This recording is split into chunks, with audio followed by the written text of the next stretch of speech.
Vamos continuar a leitura do livro de Bert Hellinger, Conflito e Paz, uma resposta.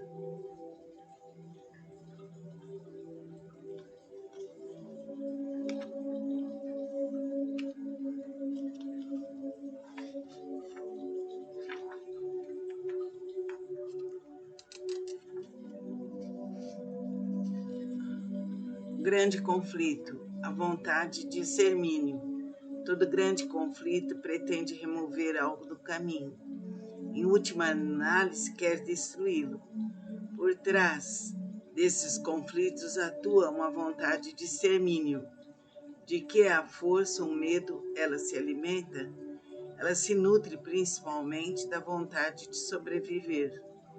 Quando nossa vida é ameaçada, reagimos pela fuga, esquivando-nos de ser exterminados pelo outro, ou pela agressão, tentando liquidá-lo, ou pelo menos pô-lo em fuga. Tirar o adversário do caminho é o extremo da vontade de extermínio. O que importa nisso não é apenas, via de regra, liquidar o outro, mas também incorporá-lo e apropriar-se do que ele possui.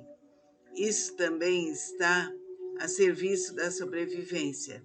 Horrorizamo-nos com o canibalismo, mas apenas na aparência, pois ainda existem situações em que os seres humanos asseguram sua sobrevivência à custa de outros seres.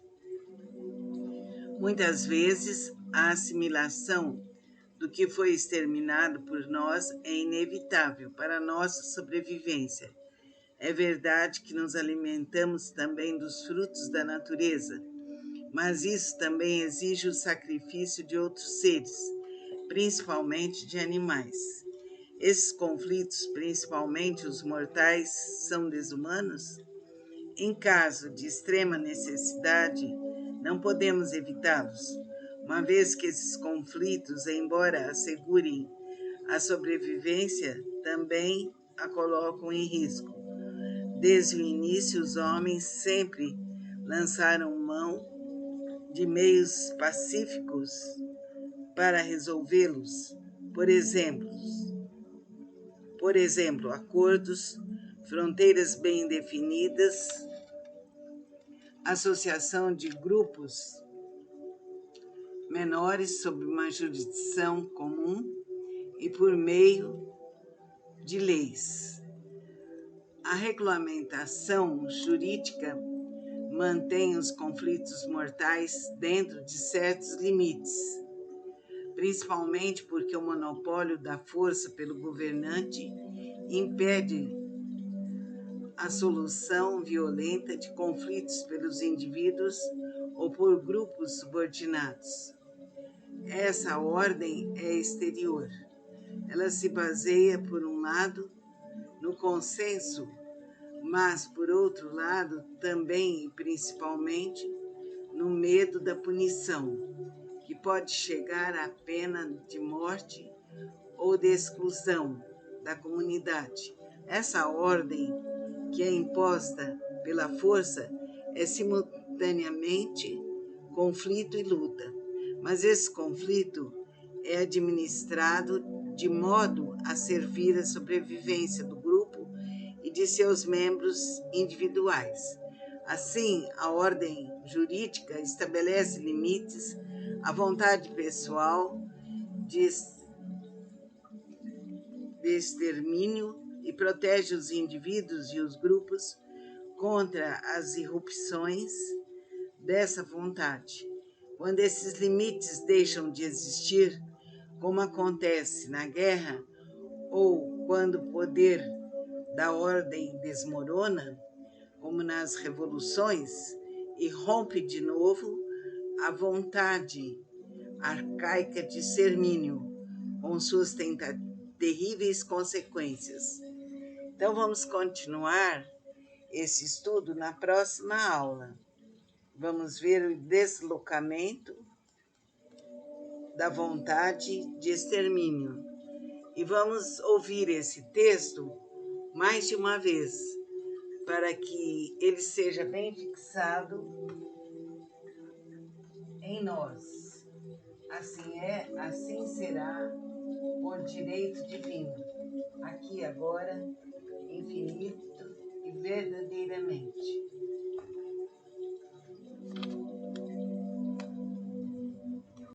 Hoje vamos continuar lendo o livro de Bert Hellinger, Conflito e Paz, uma resposta.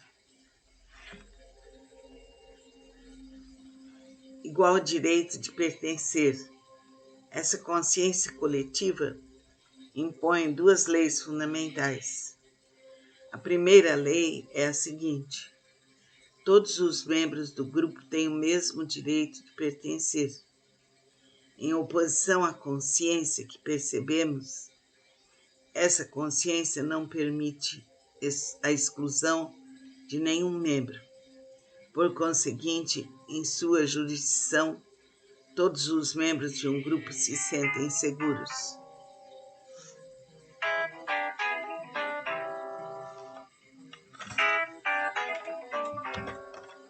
Nesse momento, para refletir sobre essa parte. Continuaremos no próximo dia.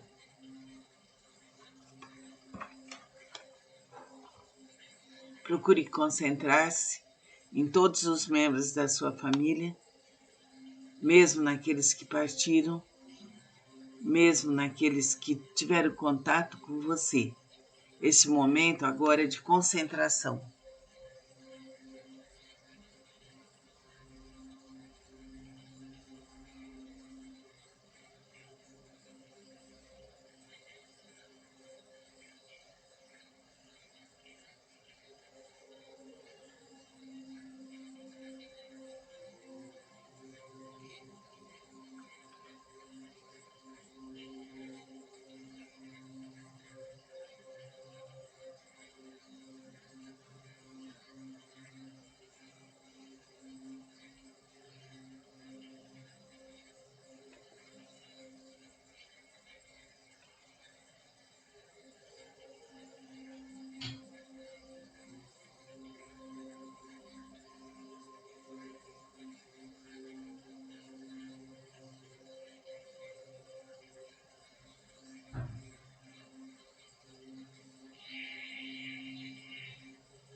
Assim é, assim será por direito divino para todos os seres, para todos os mundos. Ao final da leitura, eu me relaxei e fiz uma visão de todos que me cercam, desta vida e da outra. Com gratidão, namastê. Vamos ouvir agora desse livro, do livro Imitação de Cristo, traz coisas lindas.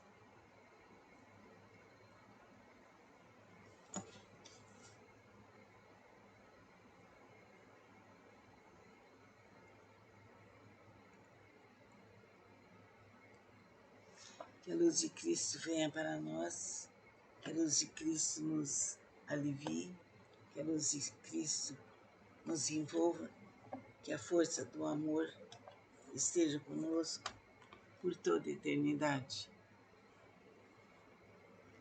Deus Pai, Deus Filho, Deus Espírito Santo, vinde a nós, vinde a nós, vinde a nós.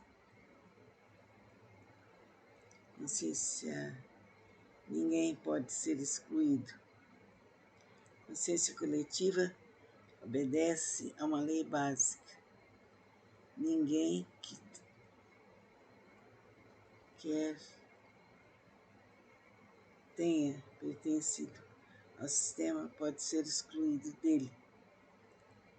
A nenhum deles pode ser negado o direito de pertencer ao sistema, que se passa quando, não obstante isso acontece.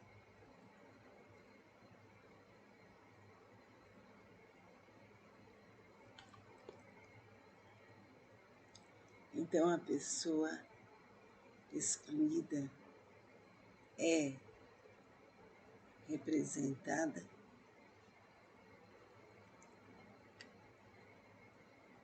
mais tarde para a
luz bendita do Pai, do Filho e do Divino Espírito Santo vem nos iluminar, vem nos proteger.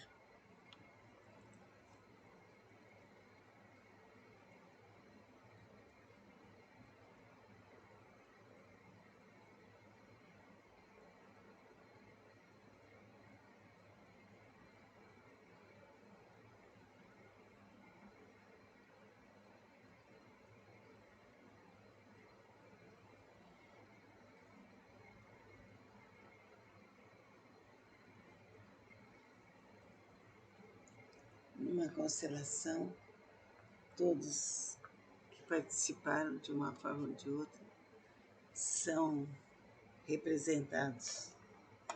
A força infinita vibra em nós, que saibamos suavizar e iluminar os nossos caminhos. Amém. Vamos continuar a leitura do livro de Bert Hellinger sobre conflito e paz.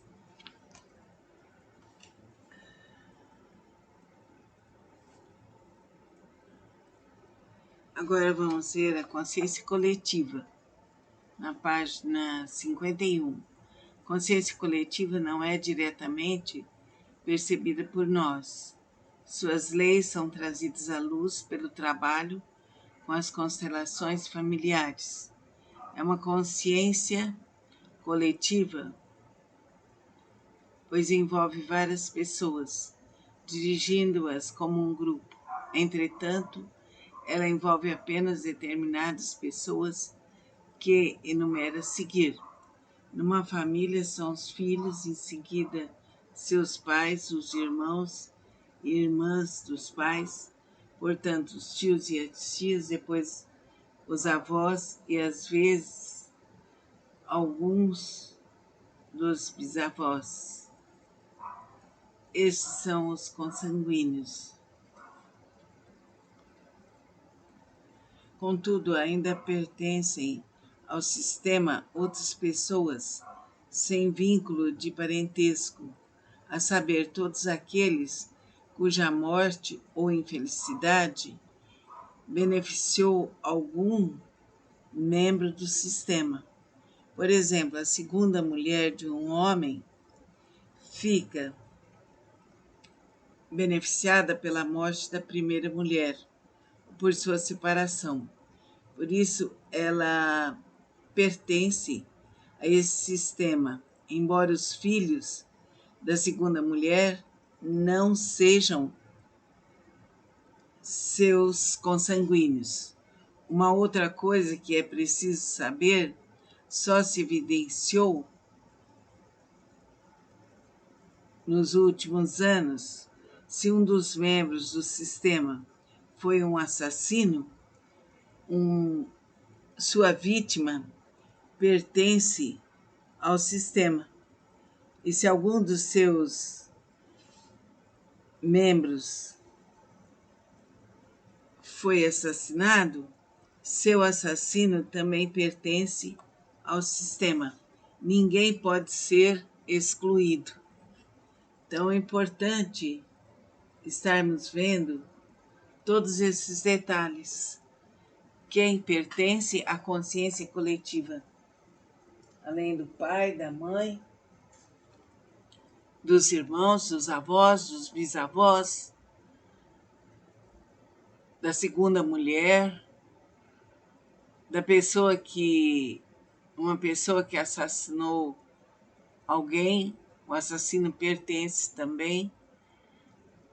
Todos os dramas, todos os enredos vão fazer que a pessoa pertença àquele grupo. Então vamos prestar muita atenção em tudo isso.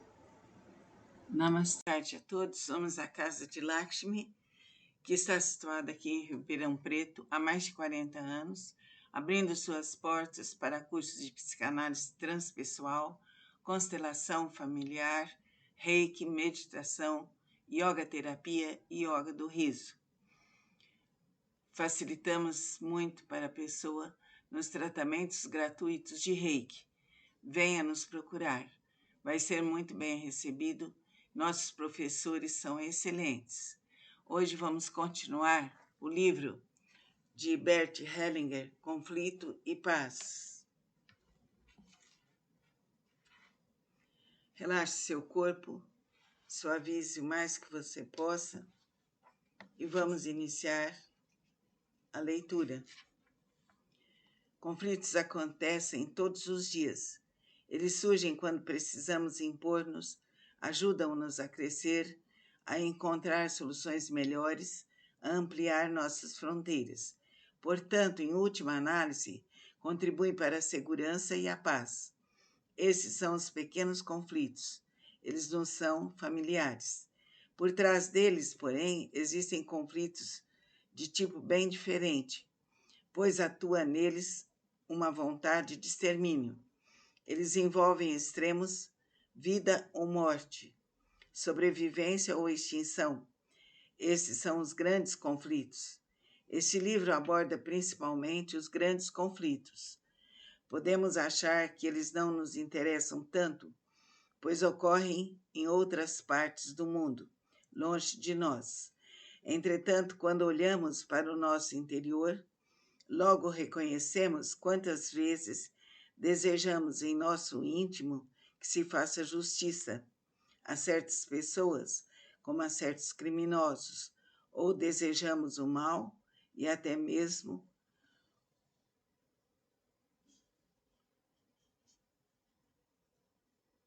o pior às pessoas que nos lesaram.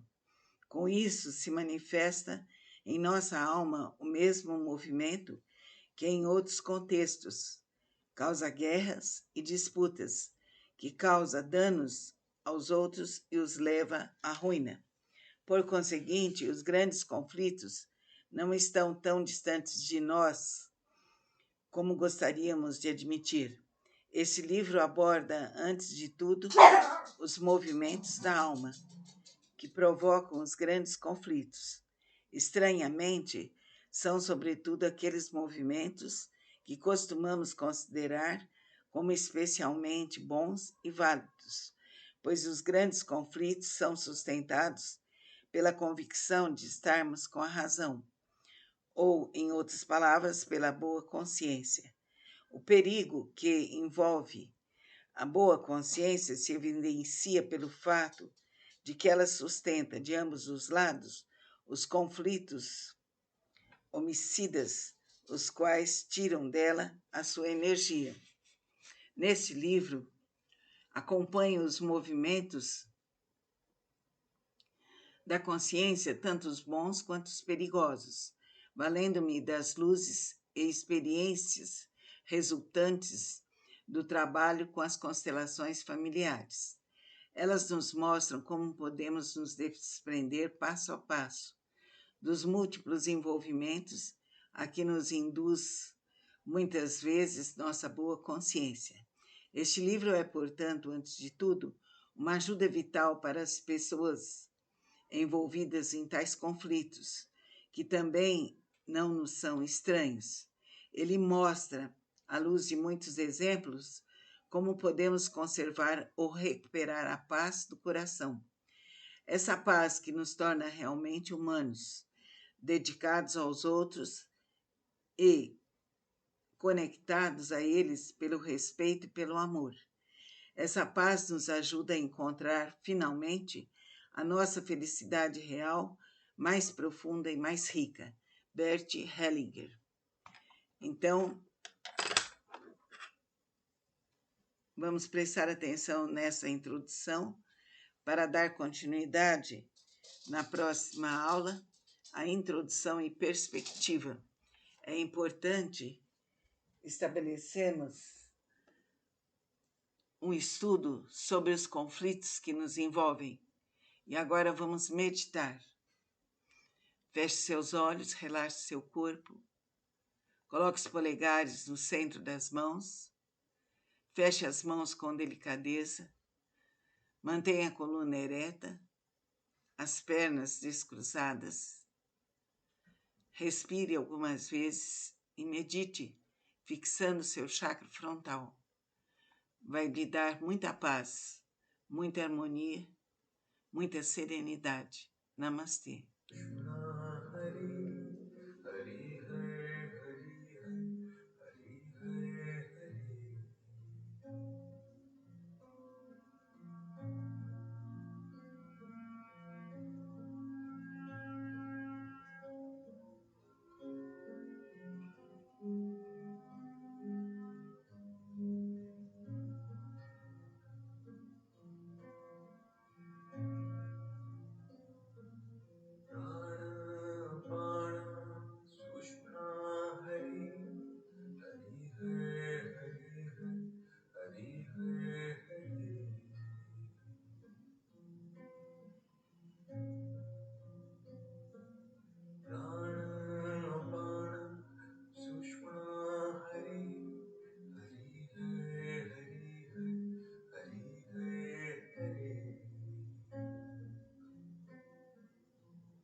Nesta meditação, levamos nosso coração. Ao meditarmos, fixamos o chakra frontal.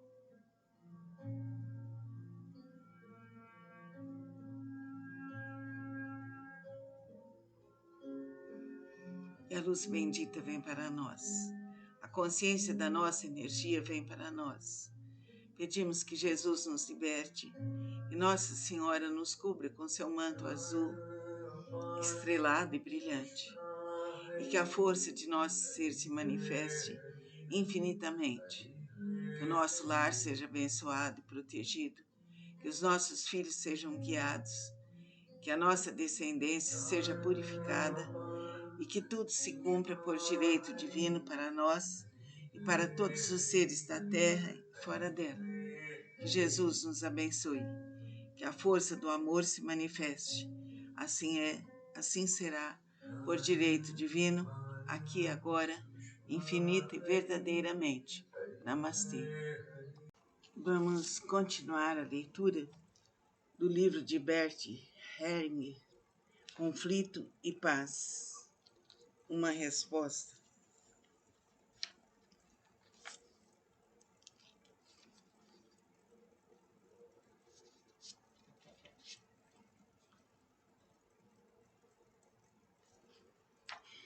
Introdução e perspectiva. O grande conflito.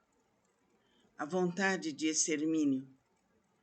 Todo grande conflito pretende remover algo do caminho. Em última análise, quer destruí-lo. Por trás desses conflitos, atua uma vontade do extermínio.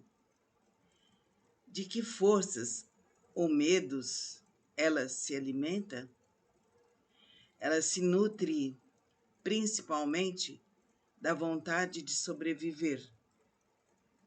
Quando nossa vida é ameaçada, reagimos pela fuga,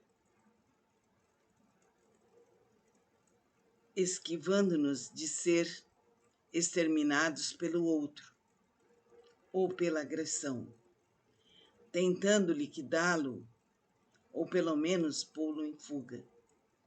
Tirar o adversário do caminho é o extremo da vontade do extermínio.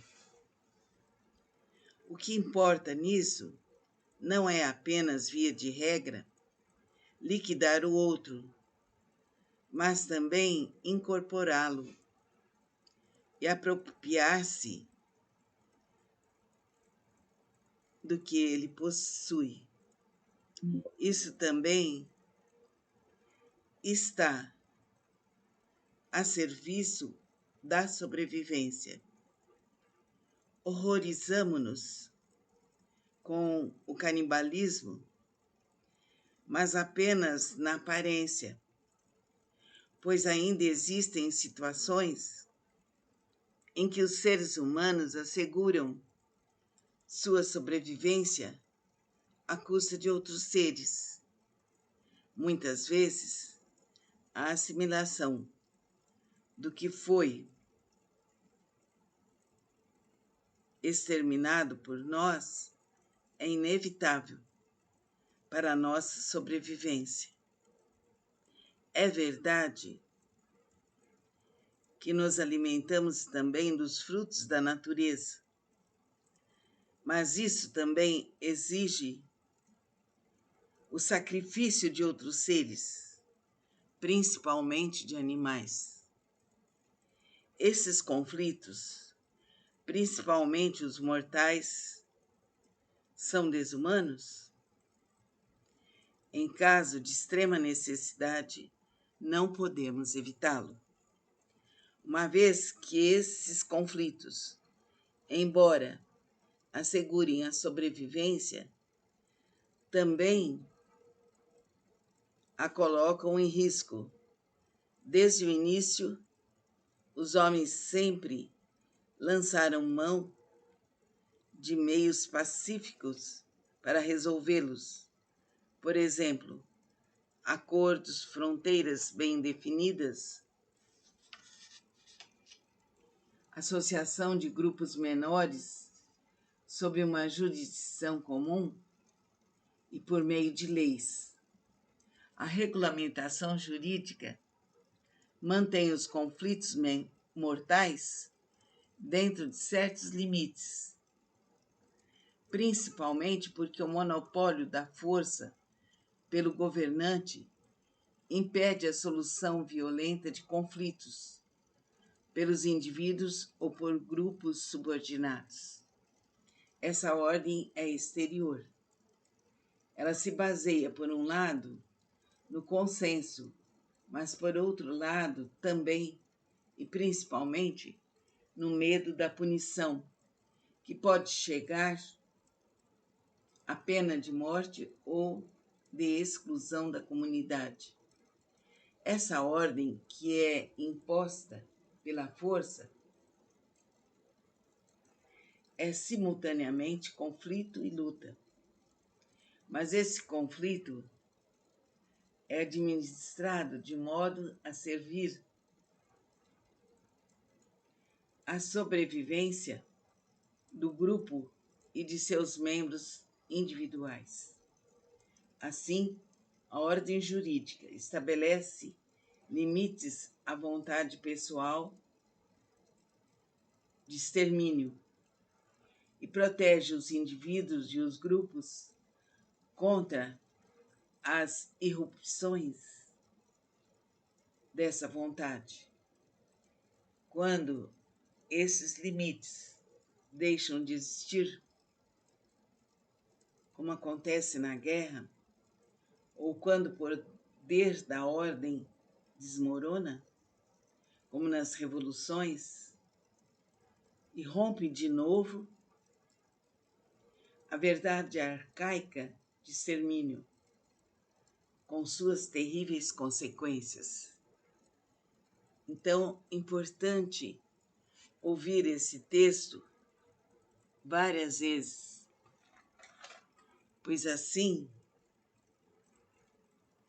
estaremos mais conscientes de tudo que provocamos em nossas vidas. Amar, respeitar, serenar e libertar-se. Fica com Deus. Vamos iniciar hoje o livro de Bert Hellinger, Conflito e Paz, uma resposta.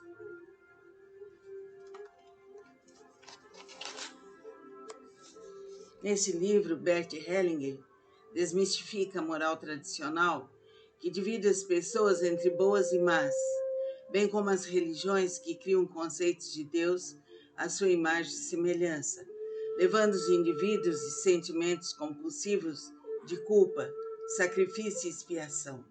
Ele propõe como princípio de toda ação humana a aceitação da realidade e das pessoas, tais como elas são e sem julgamentos. Não há distinção entre bons e maus, pois todos estão a serviço de um poder superior.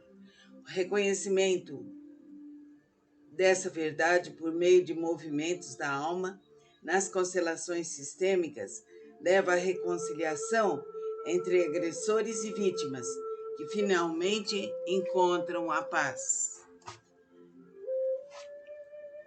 Bert Hellinger é considerado um dos psicoterapeutas atuais mais inovadores e como nenhum outro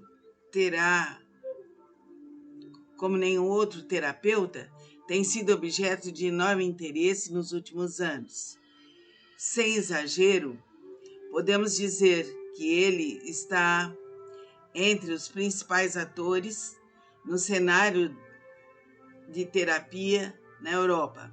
Nascido em 25, Hellinger participou como soldado da Segunda Guerra Mundial, viveu por alguns meses num campo de prisioneiros de guerra na Bélgica, ingressando numa ordem missionária católica. Trabalhou como educador entre os Zulus da África do Sul e diplomou-se em filosofia, teologia e pedagogia. Abandonando a ordem religiosa, desenvolveu-se como terapeuta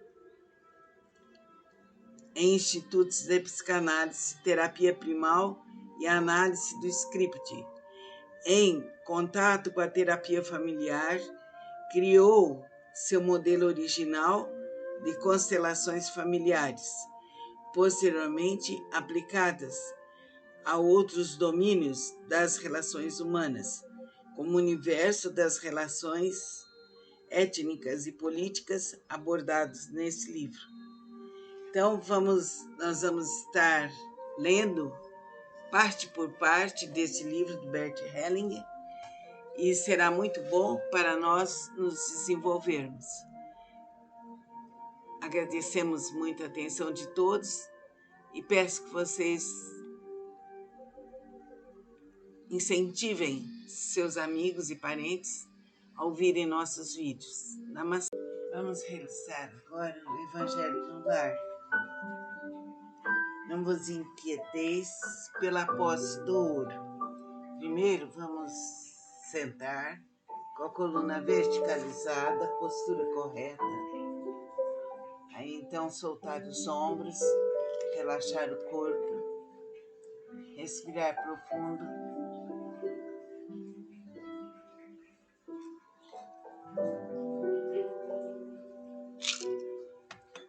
Soltar o ar,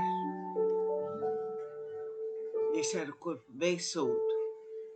Fechar os olhos, vamos nos concentrar em Deus, nosso Pai, nos mentores do espaço e sentir a luz divina em nós.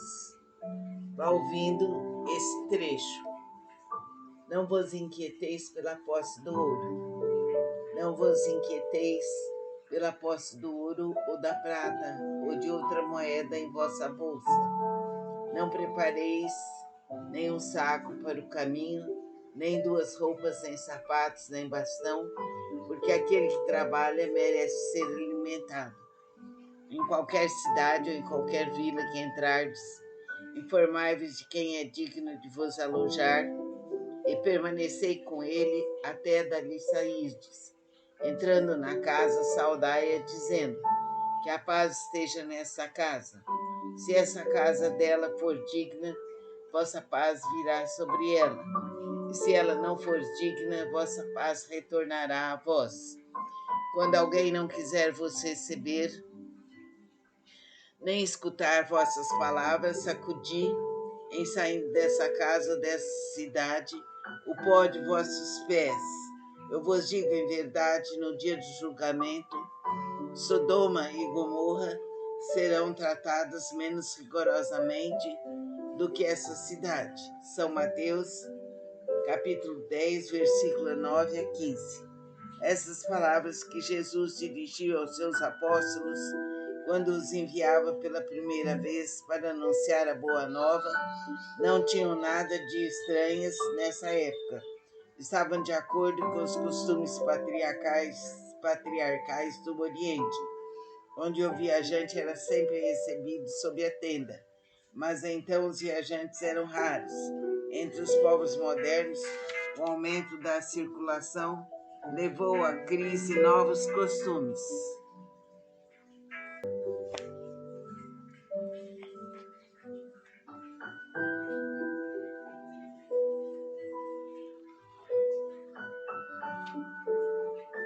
Mas então os viajantes eram raros. Entre os povos modernos, o aumento da circulação levou a criar novos costumes. Não se encontram os costumes dos tempos antigos, senão nas regiões distantes, onde o grande movimento ainda não penetrou. E se Jesus retornasse hoje, não poderia mais dizer aos seus apóstolos: ponde-vos a caminho sem provisões. Ao lado do sentido próprio, essas palavras têm um sentido moral muito profundo.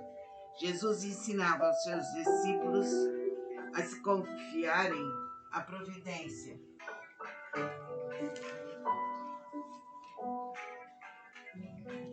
Depois, estes, nada tendo, não poderiam tentar a cupidez daqueles que os recebessem. Era um meio de distinguir os caridosos dos egoístas. Por isso, disse-lhes: informai-vos de quem é digno de vos alojar. Quer dizer, quem é bastante humano para abrigar o viajante que não tem com que pagar, porque esses são dignos de ouvirem a vossa palavra. Pela sua caridade, vós os reconhecereis. Quanto àqueles que não quisessem nem os receber, nem os escutar, disse aos seus apóstolos, para os maldizerem, se imporem a eles, usar de violência e de constrangimento para os converter? Não, mas para irem pura e simplesmente para outro lugar e procurar as pessoas de boa vontade.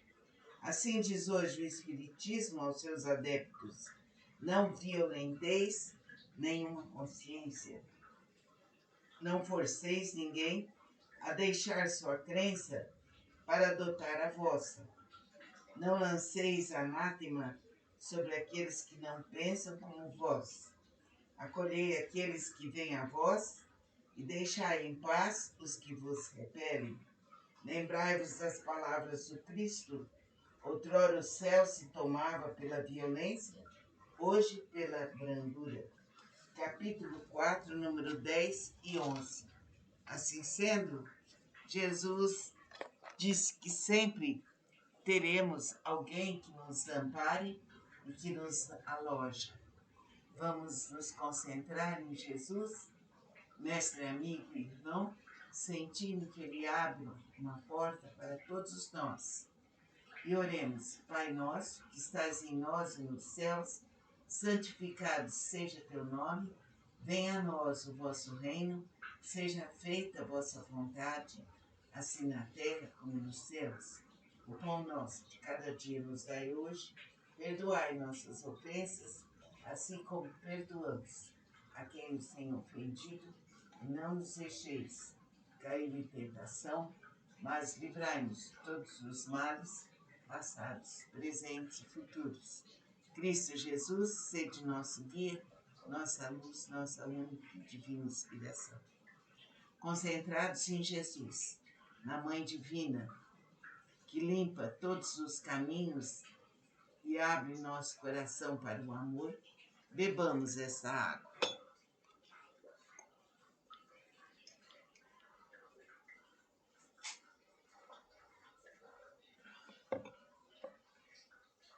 Faça o Evangelho diariamente.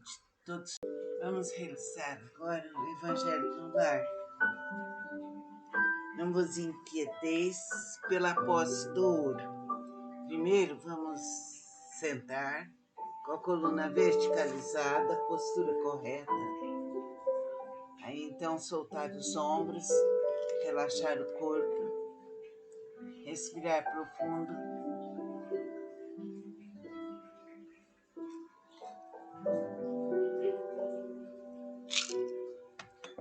Soltar o ar,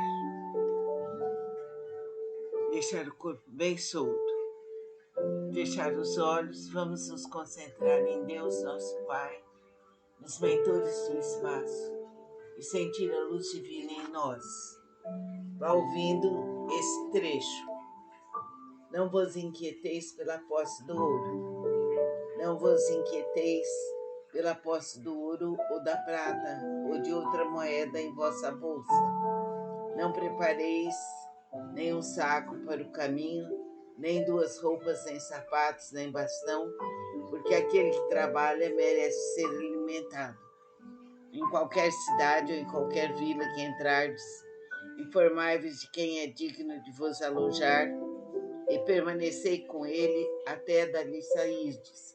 Entrando na casa, saudai-a, dizendo: que a paz esteja nessa casa. Se essa casa dela for digna, vossa paz virá sobre ela. E se ela não for digna, vossa paz retornará a vós. Quando alguém não quiser vos receber, nem escutar vossas palavras, sacudi, em saindo dessa casa, dessa cidade, o pó de vossos pés. Eu vos digo em verdade, no dia do julgamento, Sodoma e Gomorra serão tratadas menos rigorosamente do que essa cidade. São Mateus, capítulo 10, versículo 9 a 15. Essas palavras que Jesus dirigiu aos seus apóstolos quando os enviava pela primeira vez para anunciar a Boa Nova, não tinham nada de estranhas nessa época. Estavam de acordo com os costumes patriarcais do Oriente, onde o viajante era sempre recebido sob a tenda. Mas então os viajantes eram raros. Entre os povos modernos, o aumento da circulação levou à crise novos costumes.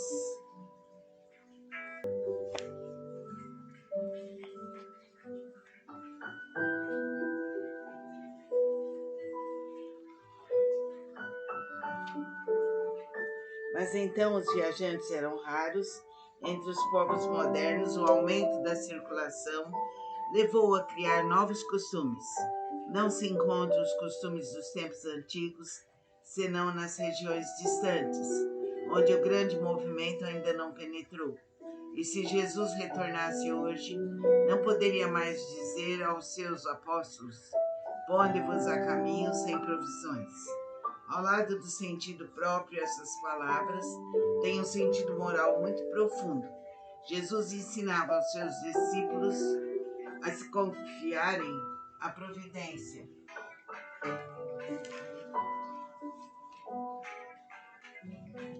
Depois, estes, nada tendo, não poderiam tentar a cupidez daqueles que os recebessem.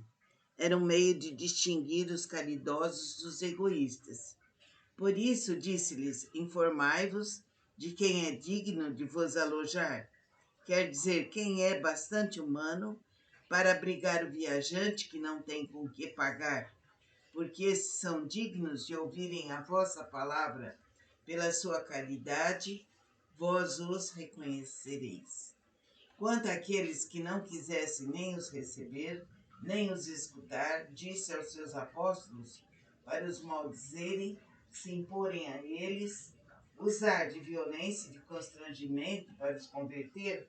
Não, mas para irem pura e simplesmente para outro lugar e procurar as pessoas de boa vontade. Assim diz hoje o Espiritismo aos seus adeptos: não violenteis nenhuma consciência. Não forceis ninguém a deixar sua crença para adotar a vossa. Não lanceis anátema sobre aqueles que não pensam como vós. Acolhei aqueles que vêm a vós e deixai em paz os que vos repelem. Lembrai-vos das palavras do Cristo. Outrora o céu se tomava pela violência, hoje pela brandura. Capítulo 4, número 10 e 11. Assim sendo, Jesus diz que sempre teremos alguém que nos ampare e que nos aloja. Vamos nos concentrar em Jesus, mestre, amigo e irmão, sentindo que Ele abre uma porta para todos nós. E oremos: Pai nosso, que estás em nós e nos céus, santificado seja teu nome, venha a nós o vosso reino, seja feita a vossa vontade, assim na terra como nos céus. O pão nosso de cada dia nos dai hoje, perdoai nossas ofensas, assim como perdoamos a quem nos tem ofendido, e não nos deixeis cair em tentação, mas livrai-nos de todos os males, passados, presentes e futuros. Cristo Jesus, sede nosso guia, nossa luz, nossa única e divina inspiração. Concentrados em Jesus, na Mãe Divina, que limpa todos os caminhos e abre nosso coração para o amor, bebamos essa água.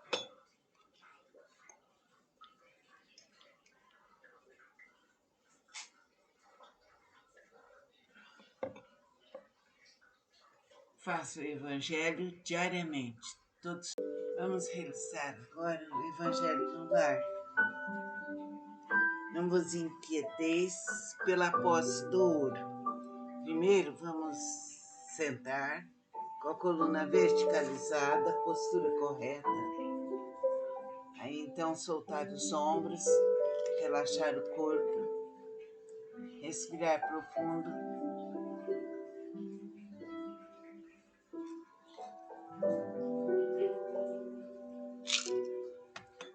Soltar o ar, deixar o corpo bem solto, fechar os olhos, vamos nos concentrar em Deus, nosso Pai, nos mentores do espaço e sentir a luz divina em nós. Vá ouvindo esse trecho.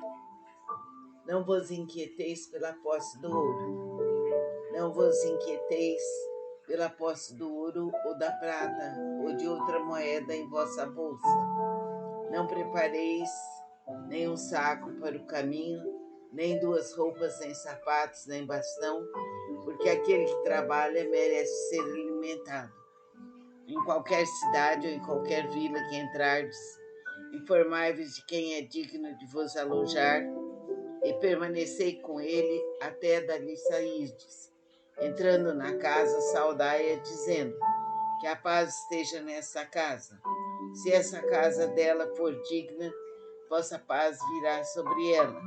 E se ela não for digna, vossa paz retornará a vós. Quando alguém não quiser vos receber, nem escutar vossas palavras, sacudi, em saindo dessa casa, dessa cidade, o pó de vossos pés. Eu vos digo em verdade, no dia do julgamento, Sodoma e Gomorra serão tratadas menos rigorosamente do que essa cidade.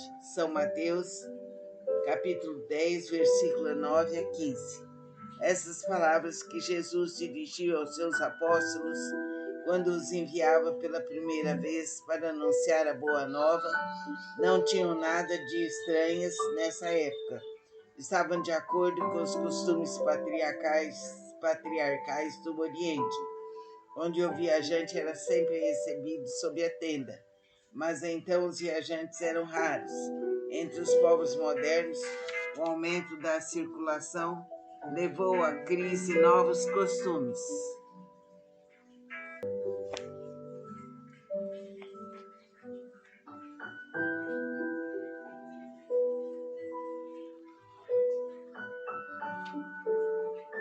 Mas então os viajantes eram raros. Entre os povos modernos, o aumento da circulação levou a criar novos costumes. Não se encontram os costumes dos tempos antigos, senão nas regiões distantes, onde o grande movimento ainda não penetrou. E se Jesus retornasse hoje, não poderia mais dizer aos seus apóstolos: ponde-vos a caminho sem provisões. Ao lado do sentido próprio, essas palavras têm um sentido moral muito profundo. Jesus ensinava aos seus discípulos a se confiarem à providência.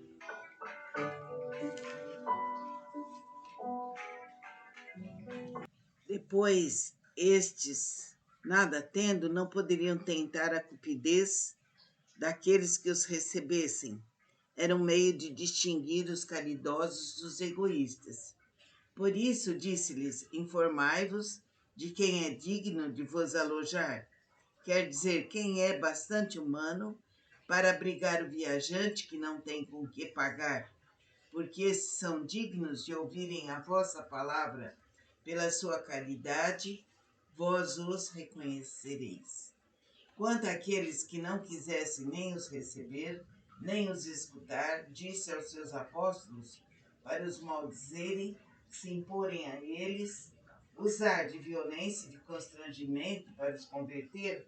Não, mas para irem pura e simplesmente para outro lugar e procurar as pessoas de boa vontade. Assim diz hoje o Espiritismo aos seus adeptos: não violenteis nenhuma consciência. Não forceis ninguém a deixar sua crença para adotar a vossa. Não lanceis anátema